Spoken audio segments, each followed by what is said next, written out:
Well, history was made today as the Octagon touched down in the great country of France for the very first time. And we're here to recap it for you. Hey, everybody, I'm TJ DeSantis, along with the great Ray Longo. And this show is called Extra Rounds from UFC FIGHT PASS. Ray, we saw a phenomenal main event. The good guy, if you will, if it were a movie and you were cheering for the hometown guy, Ciryl Gane got it done, but it wasn't without some adversity. He gets through Tai Tuivasa, and I honestly thought that Tuivasa was going to knock him out. Gane said he was knocked out, but ultimately the Frenchman gets his hand raised and proves to be the number one ranked heavyweight inside the UFC's division next to the champ, Francis Ngannou. Yeah, listen, great main event for France with their hometown hero, Ciryl Gane. Had everything you want in a fight. He's winning, then he gets knocked down. It goes back and forth, and it was nice. And I'll tell you, just for a big guy, the use of the jab and the use of those teep kicks, the front kicks to the belly, at the end of the day, were just too frustrating and, was led to Tuivasa's demise. I mean, just a patient sharpshooter for a big guy, very elusive. And again, he showed he has some whiskers because he did get knocked down, but he came back with a vengeance. So great growing fight for Ciryl Gane and a great fight for the fans. I don't know who first said it, but there's a saying that I recall over my years watching mixed martial arts, and it's kill the body and the head will die. And that really was the case because Tuivasa, he took a bunch of shots to the head too before ultimately wilting and succumbing to a vicious uppercut, one of the best uppercuts I think I've ever seen in mixed martial arts. But the bottom line is the body shot, Ray, it's that old saying, money in the bank. If you keep attacking the body, slowly but surely, the head will die. Yeah, I mean, that was, we used to seeing, body shots with the hands, right? To the liver and, both hands to the body. But this guy with those stabbing front kicks, I don't think anybody knows how annoying and how interrupting they are until you get hit with them. And he's a master of it. He kept the distance with him, and exactly what you said, that it was definitely the body shots that led to his demise. Obviously it was the uppercut and the shots at the end, but it was he couldn't even keep his hands up. And I thought the best part was I think he faked one of them, right? He got kicked and he faked, and he almost landed a great haymaker, but it didn't happen. And then the next couple, he wasn't faking. He was in trouble. So, for a 5-round fight, TJ, to invest in the body like that is just probably the smartest thing you could do. 100%. And, that's one thing, though, too, when I look at Tuivasa, like he's got some padding. I'm not going to call the man fat. He's an athlete, to say the least, Ray. But, the bottom line is it doesn't matter how you're built. If you attack that body and start to penetrate the body, you can be the best conditioned athlete in the world, and eventually it's going to get you. And that's what we saw with that front kick. And I think we really saw a lot out of Ciryl Gane, who, again, is sort of a baby in the sport, even though he's fought for UFC gold. He's a former interim champion. We haven't really seen him go through the type of adversity that he did today. And, there's some movement. He's trying to call Francis Ngannou out. I mean, that was his last fight. It's going to be hard to get that to be the next sort of, title tilt atop the heavyweight division. But if he continues to perform like this, it's going to be hard to keep the Frenchman out of the title picture. Oh, listen, that guy deserves a wait. First off, just to your to the beginning with the body shots, man. I had guys in the gym, TJ. You could hit him in the head with a fucking baseball bat, literally. Right. They're laughing at you. You dink them in the liver, rolling around, crying. Right. Like 300-pounders. It doesn't matter. It doesn't matter. It does not matter. So that's a great observation. Man, he should fight for the title next. Why is that? Am I missing something? I mean, it was his last or? fight. He fought Ngannou in January. Francis won. He barely won, though. That's he was true. Losing that fight. That is true. I mean, that was really a gritty, gutty performance by Ngannou to get his hand raised in what was a decision. But again, there's talk out there. John Jones is possibly fighting Stipe, and the winner of that could set themselves up nicely. But the bottom line is, you're not going to get too far away from Ciryl Gane and talk about a championship fight. Like he's in that mix. Oh, he's right. He's right there. I would even venture to guess a lot of people consider him the heavyweight champ for some reason because the other guy's been out of action so long. That's what's going to happen. If he doesn't fight soon, they'll make an interim title and they'll just, do it that way. I could see them going out. What has it been, over a year now? No, He I had mean the it was knee in operation. January. It was 7 months ago, 8 months ago. So it Oh, hasn't that's been not bad. that long. But let's take a look at the top 5 heavyweights just to remind everyone where we stand. Obviously, Francis Ngannou is your champion, the number 1 ranked Ciryl Gane, victorious tonight over the number 3 ranked Tai Tuivasa. You got Stipe Miocic, Curtis Blades, and Sergey Pavlovich. When you look at Ngannou, he holds wins over Miocic, Gane, and Blades already. So when you look at that top 5, I mean, there's some results that have already speaking for themselves. But I'm sorry, Ray. Like, I'm with you. I think that if we came to an arena in any city in this country, especially if we went to France, and went international and put Gane opposite Ngannou, it's going to sell out. Like the French crowd tonight, were eating up everything that Ciryl Gane was doing, and for good reason. He's a superstar. Yeah, and the way the fight ended, he got a great finish, another finish for him. They're gonna make that fight. I can't see anything else happening. I think that fight's a moneymaker. The only person they could throw in there is John Jones for marquee value, but Right, sure. That's about it, though. You know what I But mean? Jones, I mean, I'm with you, Ray. I'm not going to deny the fact Yeah. that John Jones would be a money sort of player when it comes to that heavyweight title, but we haven't seen him fight a heavyweight yet. I'm of the firm belief that I'd like a guy tested before he just gets a title fight. We've seen exceptions like Israel Adesanya moving up to light heavyweight and getting a title fight, but for me, I want to see John Jones, especially because he didn't look so great in his last couple fights at light heavyweight. I'd like to see him earn that title fight more than just on his name value. I got to tell you, I agree with you 100%. What I would like to see is Gane versus Ngannou and Miocic versus John Jones, and the winners fight each other. That's it. Right. I mean, there's nothing wrong with letting the division sort of flesh itself out. I think they're all money fights. And I think the UFC is going to go in that direction for sure. And that's the thing, too. I feel like this sport, especially in the UFC, gets a bad sort of rep for having a lot of rematches.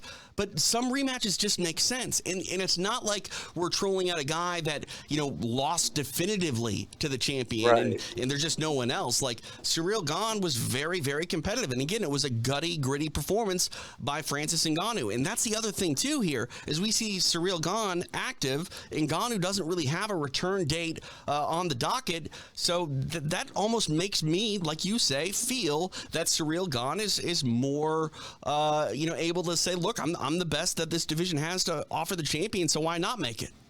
Yeah, no, it's I agree with you again. I think there's only a couple of directions to go with this thing. What we saw tonight with Gane, I mean, he went through adversity. He got clipped. He got tagged. He came back. With his fight with Francis Ngannou, it wasn't that he was ever hurt. He was just outpointed. If we saw the Ciryl Gane tonight fight Francis Ngannou, how do you see that going? I see Gane winning. I see Gane making the adjustments he needed to make, and I see him winning the fight. Really? You got to remember, I think technically Gane is 100% superior technically. Power-wise, Ngannou's got the power, but he doesn't really have the technique of Ciryl Gane to get that power off. I mean, most of the times, it's just, look, he's got freakish power. He hits you, and people go to sleep. So the fact that Ciryl was able to navigate around that power the first time, unless this guy, now he's been out for a year, I think it favors Ciryl Gane. I mean, activity is such a key factor in this sport. Yeah. The longer you're on the shelf, the more you lose your timing. And that's one thing that I think, a lot of people talk about sparring. And I remember Robbie Lawler didn't spar for the longest time, and it's had a prolonged his career. But to me, sparring is more about timing than it is taking punishment. And the longer, especially in this heavyweight division, the longer that you sit idle, even if you are an amazing athlete, like Francis Ngannou is, you're giving the advantage, at least on paper, to Ciryl Gane, who's also a supreme athlete, and just proved tonight that he's got the ability to go through hell to get his hand raised. Yeah, look, the guys with the no sparring, because I'm a big believer in sparring, even though we're trying to be safe, obviously, we're in a dangerous sport. But the guys like Wonder Boy that have that freakish timing, they can keep you on the outside, they're more point-oriented, those are the guys it's going to favor. The other guys have to spar. Right. Trust me, they have to spar.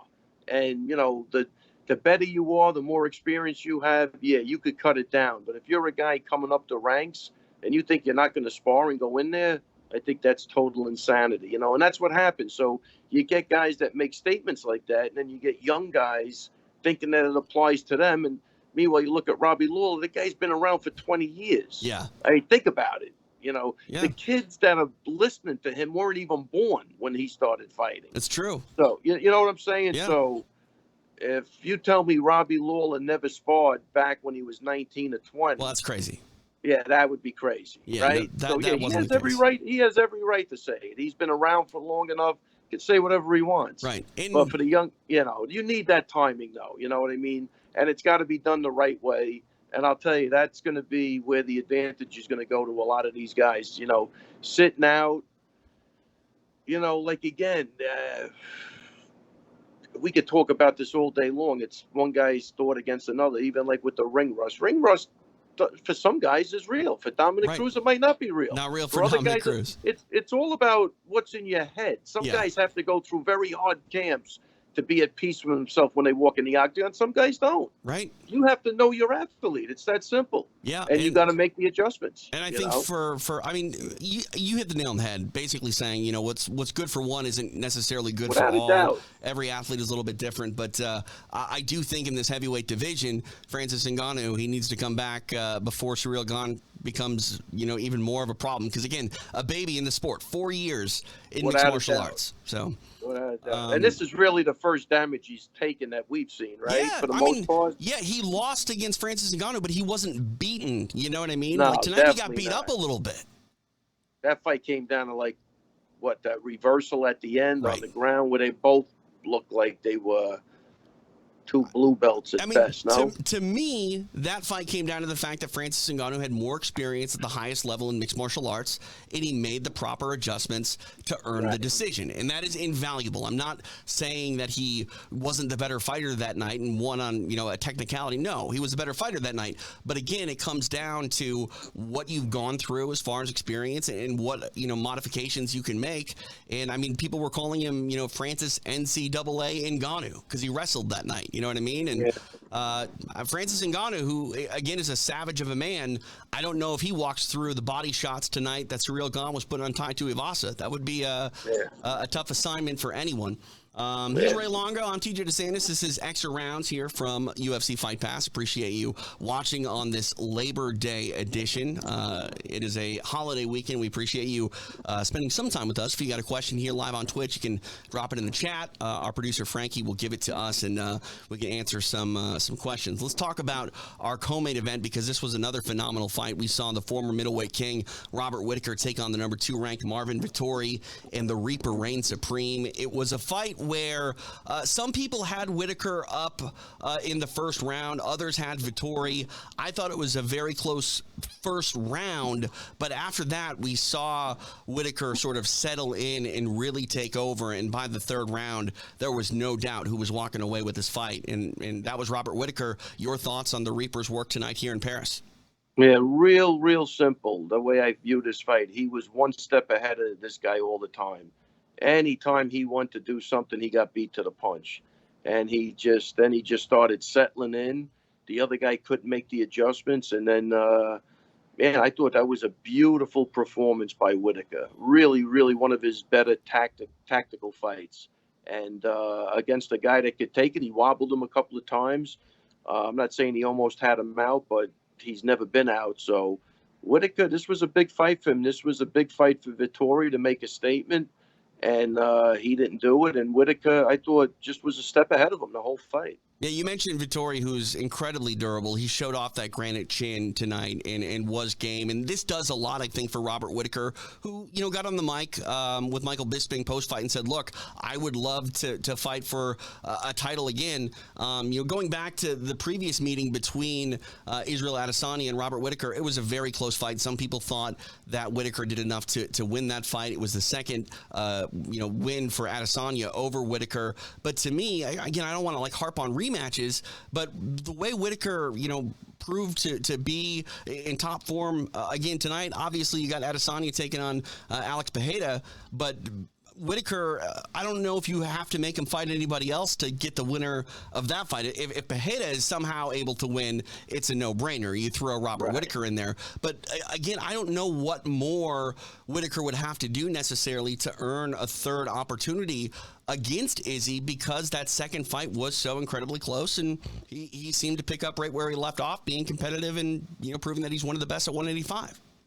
Yeah, look, the best thing that could happen for Whitaker is that Pereira wins that fight. Right. Yeah. That makes things simple, right? The other way, it's going to be tough because I think just the way they match up, it's going to always kind of be like a similar fight. But if the other guy could pull off the victory, then it makes things real. It makes them a lot better for Robert Whitaker and for the people. They get to see two guys that never fought before fight. I think that always means something. Right. But I do think they could sell a third fight. I mean, what are you going to do? There's some of these, you said it before with the, the rematches. It's just that some of these guys could beat everybody but the champ, and then they're stuck. I mean, so either they have to go, look, the way I would do is just pay these guys and let them knock off everybody, to make a living at least. You know what I mean? Because you might not get that shot, but I hope they're getting paid for it because they are good. They just can't get past that guy at the top. I don't know if he ever will. And we're talking about, athletes in the past, like Rich Franklin comes to mind. He could beat pretty much anybody except Anderson Silva at the time. John Fitch, same thing, but it was George St. Pierre. And we're talking about, the best of the best. And when I look at this middleweight top five, Adesanya has wins over pretty much everybody except Pereira. So I guess if you're Robert Whitaker, looking at this fight coming up here in November, you're cheering for the Brazilian and Alex Pereira to get that win, so the division is refreshed and the path to a championship opportunities is a lot more clear and decisive. Yeah, 100%. He's definitely pulling for this guy. Because that would be look, if I had a dream setup, Pereira beats Adesanya, Whitaker then beats Pereira, and then they have this third fight. You know what I mean? It's a lot easier to sell it that way, where Adesanya is trying to fight for the title again. But right, if it happens, so I don't know. I mean, how do you prepare somebody for a rematch? Even if you win the first fight or multiple meetings, like, is it? Do you have to really get into the mental aspect of things with your athlete to try to get them to approach it differently? Because I think that's the hardest thing is, MMA, especially, fans look at a sort of a win being, I mean, it is forever, and sometimes when we see that fight, if it is dominant, like, because that's the thing too, there's a big difference between the first meeting between Robert Whitaker and Israel Adesanya and the second meeting. There was, I mean, the first meeting, obviously, it was no doubt Adesanya won. The second, it's more up to how you scored the fight. But when you approach it as a coach, Ray, how do you sort of block out or maybe even forget the first result if your guy won, so you come at it differently? I could tell you with Weidman, for that, it was the same thing as the first time. That it wasn't. Yeah, you got to train. I mean, look, you got to keep the intensity up, and you have to keep the guy's head. It's not like, I can tell you one thing I'm not going to do is you beat him. Tell the guy you beat him once, you'll beat him again. You know what I mean? I might say that, but you got to train the right way. You know what I mean? So you just got to make sure the training was squared away. I don't think you change much. You improve, like with Weidman. He wasn't checking kicks in the first fight, so we went back to that. There's always something to improve. I think you make small adjustments and you just go back in with the same mindset. You mentioned Weidman. There was a lot of Anderson believers that said Silva was playing with him and unfortunately got burned playing with fire. Was that something that you focused on with Chris? Be like, look, there's people that think that you still can't beat him. No, because first off he does the same shit every fight. He played with everybody. It's true. It's not like he just played with him. That's true. It's just that, like, even when they were talking about, even before the fight, they were like, what about, like, Stephan Bonner? I'm like, you think Stephan Bonner and Weidman are in the same stratosphere? Like, that was the difference. It wasn't what he did to Forrest Griffin and Bonner. And he had a different animal in front of him. And if you think that, that's where it got crazy to me. So, no, I'm not saying they think, it was a fluke. You don't even want to put that in the guy's head. Right. You want to Yeah. say, look, you're convinced you beat him. You're going to beat him again. But, he made the adjustments on a couple of things, and he beat him again. If you even go back to that press conference, the first thing Weidman said, I'll fight him again. Like, he didn't even care. Yeah. You know? Because that's the one thing I wonder, too, about athletes that own a win or multiple wins over a fighter, because we've talked about that hunger when it comes to, rising up as a champion. Yeah. Do you have to manufacture a hunger when you've already beaten somebody, or is it there? At that stage of the game with Chris, it was there. I think when you defend your title 5 times, then you got to start, you got a guy and he might not look that impressed. Then you got to start manufacturing some hunger, But at that point in time, man, everything was new, and he just wanted to fight. And, he was almost not on autopilot, but he understood what he had to do to beat him. And I don't think one thing remotely scared him or intimidated him in that fight at all. So he just was going to do the same thing. Yeah. We'll see what happens. Obviously, Izzy taking on Alex Pereira coming up at Madison Square Garden in November. I want to focus just real quick on Israel Adesanya because obviously you've been tuned in on this middleweight division with guys like Weidman. How much has this division really changed? If Chris is from the last generation, what do you think about this generation of athletes? And is there anybody besides Alex Pereira that can take out Israel Adesanya, or is it one of those things where, Izzy's going to just topple everyone at 85 and is going to be forced to move back up to 205 pounds before too long? Well, his stand-up is good enough to where, he's going to go through everybody. That's why it'll be interesting to see with Pereira, even though, it's going to be tough for Pereira, right? Because what has Pereira got, 1 or 2 wins over him in kickboxing? Yeah, 2, 1 by decision, 1 by knockout. Right. So, he's the guy that has to get up because it's MMA and it's small gloves. And hopefully by now he's got a good feel for all of that stuff. But I think if Izzy stands up with him, the same thing's going to happen. He's going to lose. I think this guy's got the length and the height and the timing and he's already been successful. So I think Izzy's going to have to do something different. Start maybe going with the takedowns and mixing it up, fight a real MMA fight. Or, I think the same thing's going to happen. But well, it's interesting. We saw Sean Strickland knocked out there, and Strickland, would have been much wiser to take that fight to the floor. But he wanted to stand and make a statement. I think Adesanya wants to make a statement, but at the same time, that statement can be made on the floor as well. I mean, like you said, it's a mixed martial arts fight, so a submission is just as good as a knockout. Just walk out the building with your championship belt around your waist, and you make a statement. Yeah. But I tell you, I don't think he's going to want to expend too much energy if he can't get him down easily, because then the stand-up gets way worse with a guy like that in front of you. So he might go first and see if he has any success. But if he's got to take too much energy, I think he'll take his chances standing up, and anything could happen. He could knock Pereira out standing up. Sure. I think they're both that good. You know what I mean? And even what you saw tonight with Vettori, he's never going to beat Whittaker. Adesanya. How's he going to beat him? Yeah, he's always a step behind. Whittaker's going to be right there. But I just think it's going to be hard for him to beat him. Yeah. It's going to be the same thing as the second fight. I don't think he'll get knocked out, but I don't know. He's in a weird spot. We'll see what happens. That's coming up a couple months from right now, early, I think, first or second week of November in Madison Square Garden. Let's talk about what's going on next Saturday night in Las Vegas. We've got UFC 279, Khamzat Chimaev taking on Nate Diaz.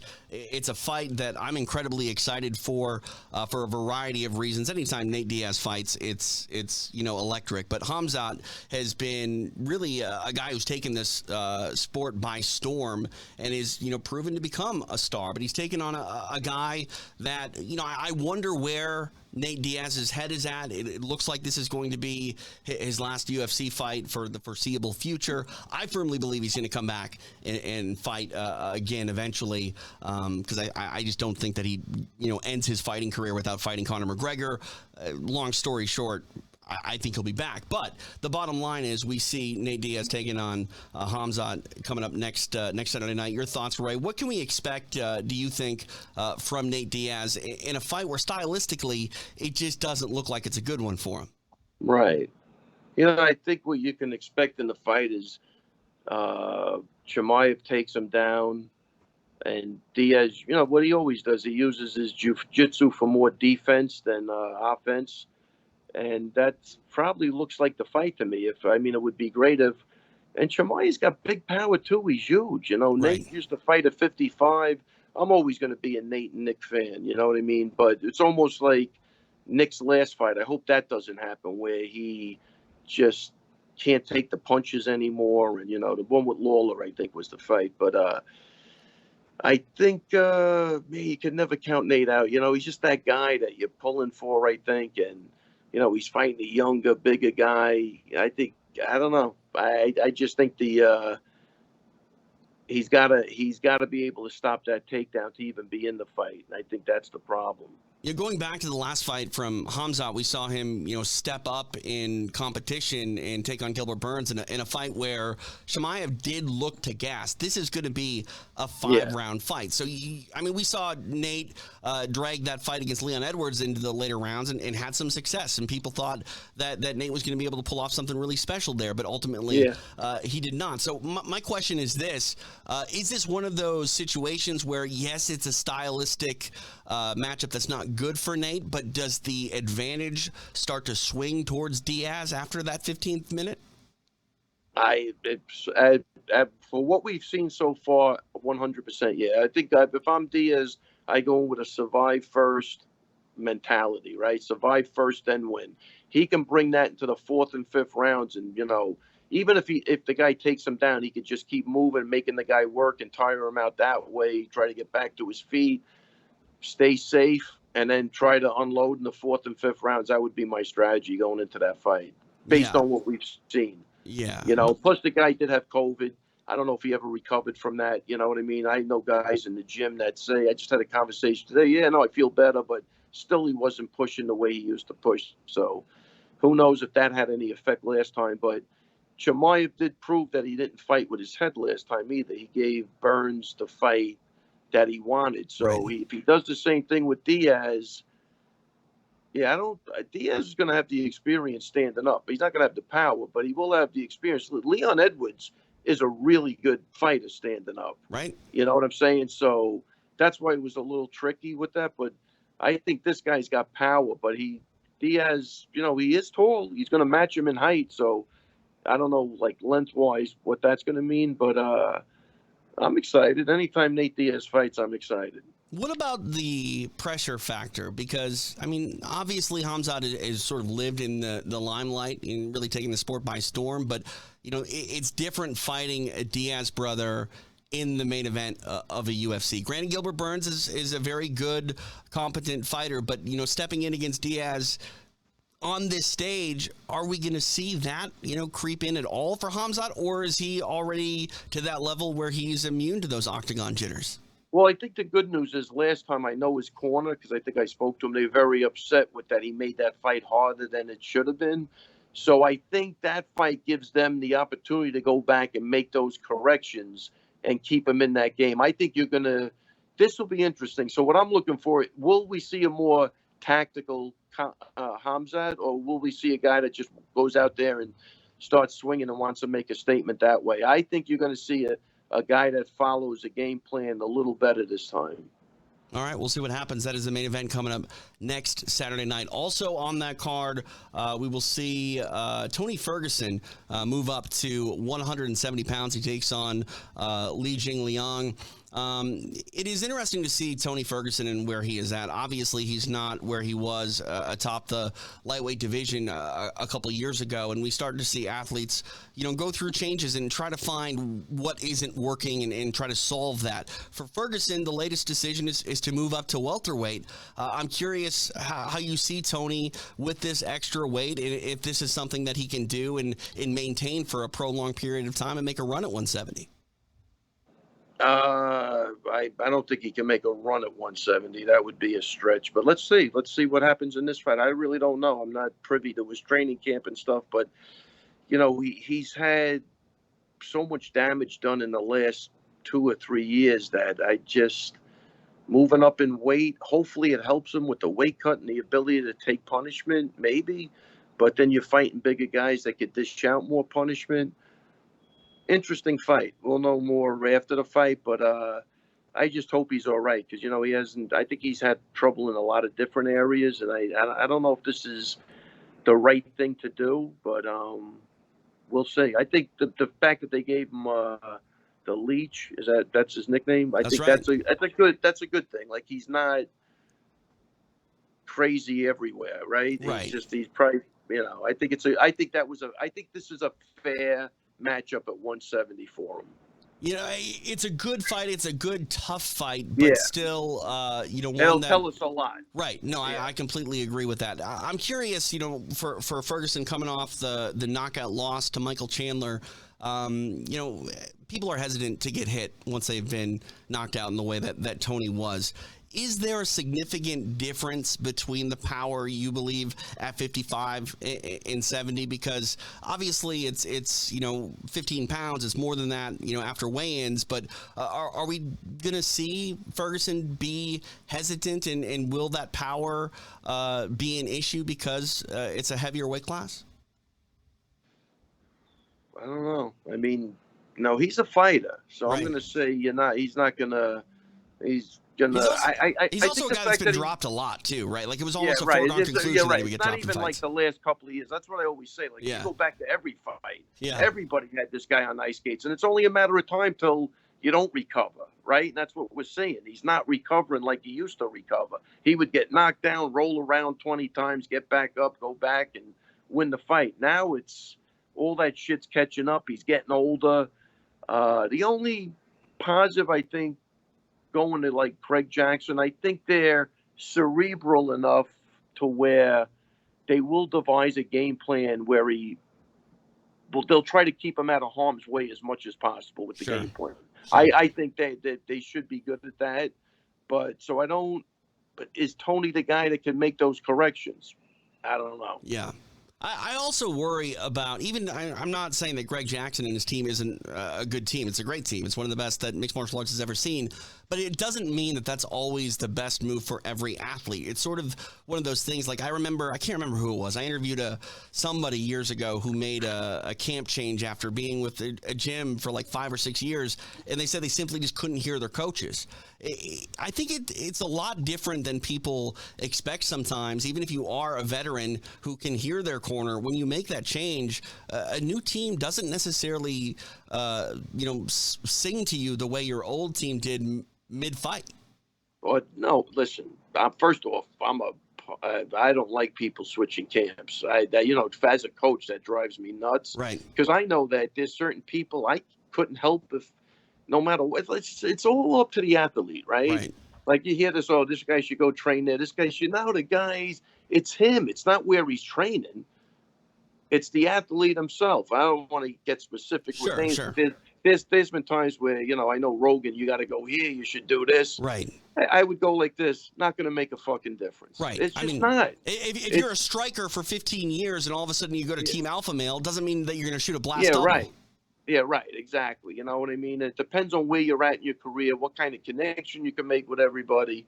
But I'm saying, like, look, Jackson, Wink, I don't think they've produced anybody recently. You don't really see them that much even anymore. But I do think they are cerebral, and I think they could probably squeeze a couple of fights out of them. I think they're good for that. Right. They're not going to have them going in there recklessly, right?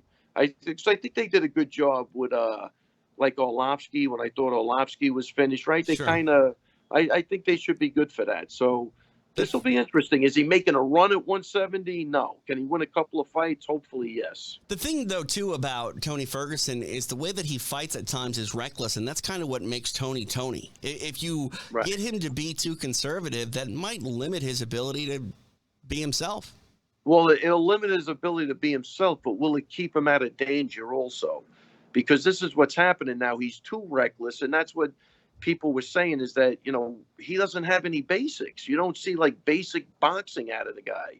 So his aggression is what got him to where he was, but that's starting not to work. He's getting hit too much and he can't take the hits anymore as he gets older. Yeah. And how much do you believe is age and how much do you believe is mileage? But 100%. Listen, it's a combination of both, but the mileage probably is worse, because if you were older and you stayed in shape and you didn't have that type of mileage, you'd be fine. So, the mileage right now, he's got a lot of mileage on him. Yeah, we'll see what happens. I'm with you. I definitely think that we're going to see, one or two fights. Success would probably further that run, but let's be honest. Yeah. A run to the top 5 of No. 170 is unlikely for Tony Ferguson. And I'm going to tell you, if we see success, it'll be boring success. It's not going to be the Ferguson that you like seeing. Right. Yeah. And that's true. I mean, that's just the way it is sometimes, though. Yeah, So we'll see what happens. See if he can adapt. Yeah. All right, Ray. Well, I appreciate you hanging out. It's Labor Day. You have any plans? Well, it's Labor Day Monday, but you have any plans for the weekend? Oh, man, a lot of parties. Tomorrow is going to be, I come in, I'm going to teach. I got a couple of people fighting next week. We got people fighting. So I'll come in for the fighters, and then I'll do my husbandly duties. I don't know what that means. I don't know what that means. That means go to some parties Okay. I really don't want to go to. That's right. what it means. Husbandly duties for me is like mowing the lawn and taking out the trash. No. One thing we haven't talked about is your guy Merab. Big win. Yeah, How about that? PJ. He beat a legend. Seriously. He shut down a legend. Yeah. Shut him down. How sweet was that win for you in the corner? No, that was a big one. That was big, because I was worried about that fight. There's no question about it. We didn't want him standing in front of Jose Aldo and making it a boxing match, because I don't think that would have went good. But that's what I love about Merab. He followed the game plan to a T. And if he had to start bombing with that guy, he would have taken a chance. He's not like, there's no fear in him. Yeah. But his path to victory was to, move around. He's got very weird timing and just try to put the guy on his ass. And then I think when he got him against the cage and the guy wasn't doing anything and he was successful with the knees, I guess he just figured, look, he's not doing anything. I'll just keep winning.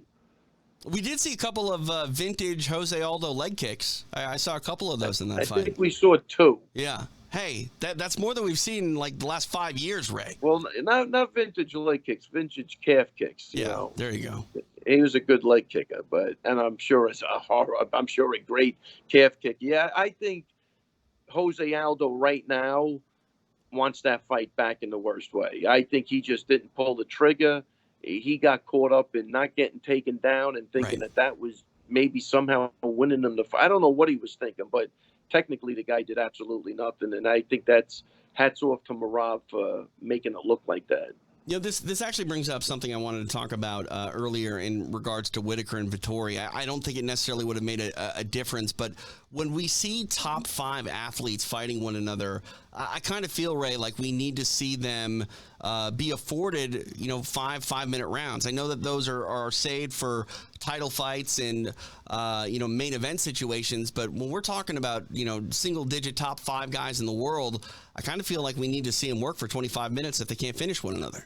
I'm for that, man. They could easily, they didn't need the Whitaker fight with Gane being from France, right? That fight alone should have sold out everything. Right. So they could have made Whitaker and Vettori a 5-round main event on any place. Yeah. I wonder what has to happen for that to really get done, because, the UFC can make any fight they want to 5 Very rounds. interesting, TJ. Depends on who they want to get to the top. Well, there you go. Let me tell you something. The fact that they didn't make Zabit versus Calvin Kattar a 5-round fight goes to show you who they wanted to win. All right. Fair enough. Think about it. Think about that. That's a 5-round main event. Well, there are definitely fights that, we've talked about it in the past, with, I think the last time we talked about was Chito Vera and Dominic Cruz. Like, the fight looks, different when it's, different rounds. Without a doubt. Different lengths. Without a doubt. So it makes a huge difference, man. That's why I say I love Zabit, but man, did he die in those 3rd rounds with a lot of people. Yeah. Is he making 4 and 5 with a guy like Kattar bombing at him? I don't know. It's tough. It's a tall order. So that's what I'm saying. They know who the 5-round guys are. They listen, Merab against Aldo should have been a 5-round main event, no? I agree wholeheartedly. Who they want to win in that fight? I mean, I don't think they wanted anybody to win in that fight. I don't know. But, listen, you have to, as a matchmaker and as a guy running the company, there's got to be scenarios you hope happen, right? sure. To make for big paydays. And I think that's... To what you're saying, too, Ray, I think if you're an odds maker, lines are going to look a lot different when fights are 3 rounds compared to 5 rounds. Maybe you don't have a favorite go to an underdog necessarily, but the size of that favorite might swing drastically when they're only fighting 50 minutes. TJ, 100%. Yeah. 100%. No question about it. Yeah. All right, Ray. Well, I'll let you get out of here and stop throwing conspiracy theories about who the UFC wants and doesn't want to win.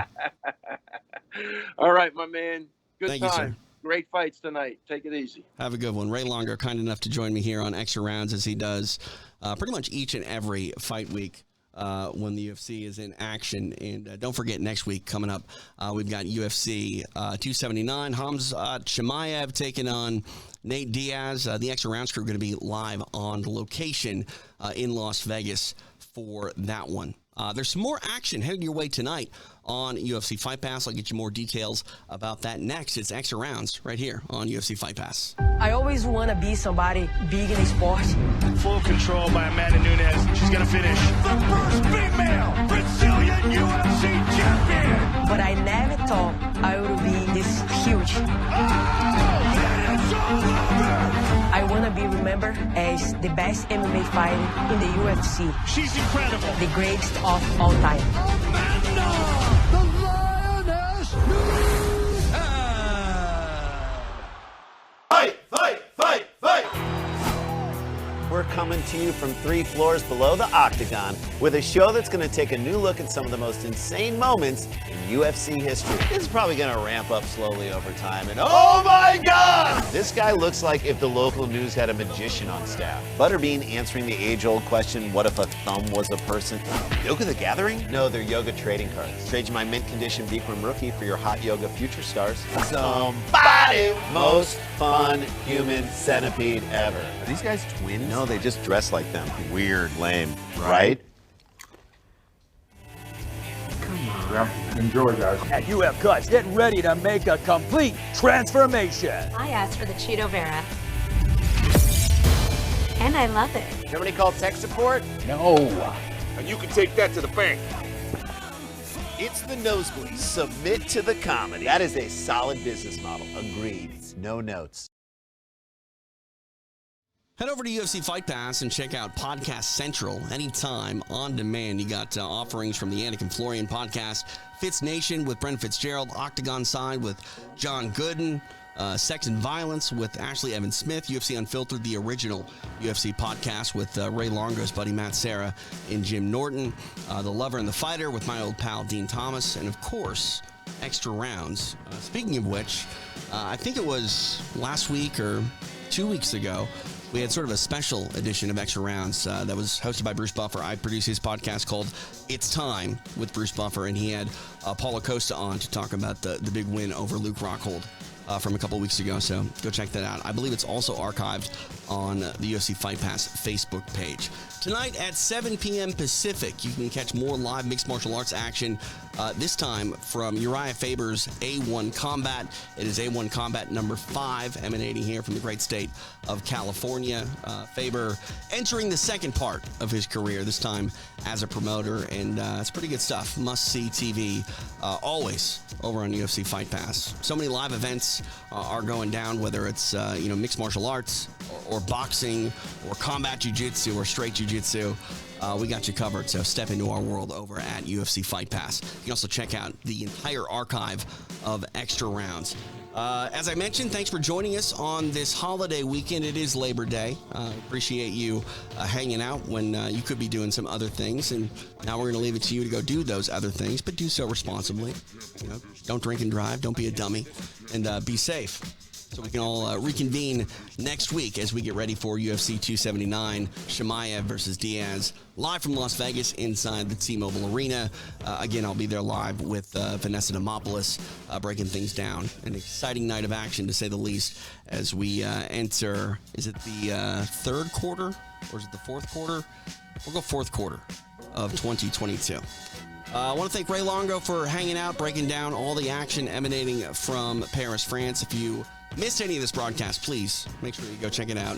Archived anytime over on UFC Fight Pass and, of course, the Fight Pass Facebook page. For Ray, I'm TJ. It's Extra Rounds. We'll see you next time right here on UFC Fight Pass. This concludes our live broadcast of Extra Rounds. Are we still on the air? Watch the archive anytime on UFC Fight Pass or Facebook.com/UFC Fight Pass. You can also listen to the show on Apple Podcasts, Spotify, iHeartRadio, or anywhere you listen to podcasts.